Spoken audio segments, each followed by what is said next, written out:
So the Met Gala has announced its 2025 theme, Superfine Tailoring Black Style, which is basically an ode to Black dandyism. So let's talk about it. What is dandyism? What is a Black dandy? Will there be cultural appropriation? I'm going to give you all of the answers. But first, before we get into it, if you are a Black Fashion History family member, you know that we did an episode on dandyism in the diaspora. It's episode 50. If you're not a family member, join the family, go to blackfashionhistory.com and take a listen. Now we can talk about it. So, dandyism at its core is basically a well dressed man, a man who pays great attention to his appearance, to fashion and style. And the dandy style as we know it today first developed in Europe in the 1790s. Think Oscar Wilde. Now, Black dandyism is a diasporic spin on it.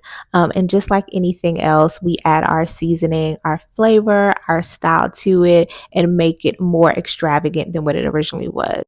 And unfortunately, with our identity comes racial and political and societal and socioeconomic issues, and that all gets factored into what Black dandyism is.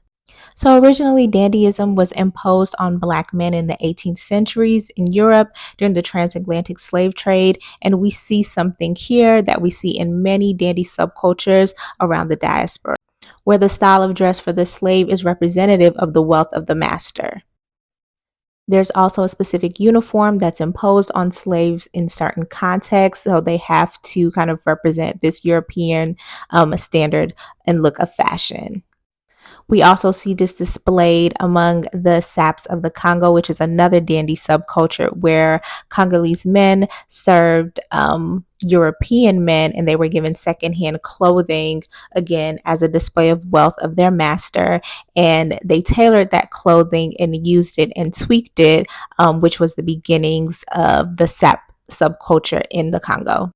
Same thing during the transatlantic slave trade in the 18th century. Luxury slaves, they would adjust their clothing, do it up, bring their own style to it while also remaining into that European standard of appearance. And it came to the point where they were known for their flamboyant and flashy take on the European look. So thus we have the birth of the Black Dandy, and Monica Miller's book is a great resource and actually where I get all this information from. And I absolutely love that the Met tapped Monica Miller as the guest curator for this exhibition because she is an expert voice on Black dandyism, has been doing this work for a very long time. Like this book came out in 2009. So I love to see Black people who actually know what they're talking about get their recognition and get the platform. So excited to see what that exhibition is going to look like based on all her work in this space. So there are tons of dandy subcultures that have emerged around the globe in the diaspora based on some of these origins. I mentioned this earlier, but you have one of my favorite dandy subcultures, which is the Saps of Congo. Now, SAP is a French acronym that translates to the Society of Tastemakers and Elegant People. So Black dandies have always used their style of dress as a political statement. The Saps are no different. Also, the dandies in the 18th century that were born out of enslaved people also used the way of dress as a political statement. So with the Saps of the Congo, they used their style of dress as a way to escape their socioeconomic status, but also as a way to comment on this idea of luxury and who deserves it.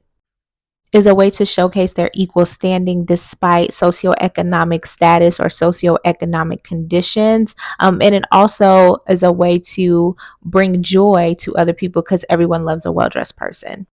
Next, we have the Rude Boys of Jamaica. And though this movement didn't start because of dress, they are known for their dress. So it's a youth culture movement that started right after Jamaica had gained its independence. And it came from, dissatisfaction with poverty and the unemployment rate. But Rude Boys are always known for the way they dress, which they have garnered inspiration from jazz musicians, Black jazz musicians specifically in the States, and many Hollywood and gangster movies as a way to portray their rebellion, but also display their individuality. And of course, there's our favorite stateside dandies like Andre Leon Talley, Andre 3000, because the Andres just know how to put it on. And a guy we don't talk about a lot, but I would say he deserves much credit in the modern day Black dandy movement, Bosworth Bentley. Now, Andre 3000 was clearly an innovator when it comes to hip hop and dandyism. He was dressing the way that he was, and not just in suits, but in a flamboyant style during a time where rappers didn't even wear suits. But I'd also argue that Farnsworth Bentley was an innovator in the same space, but from a tastemaker perspective instead of an artist perspective. Now, I'm going to do a part two, so let me know in the comments if you want me to talk about dandyism in hip hop or women's role in dandyism. Either way, like and follow for more Black fashion history.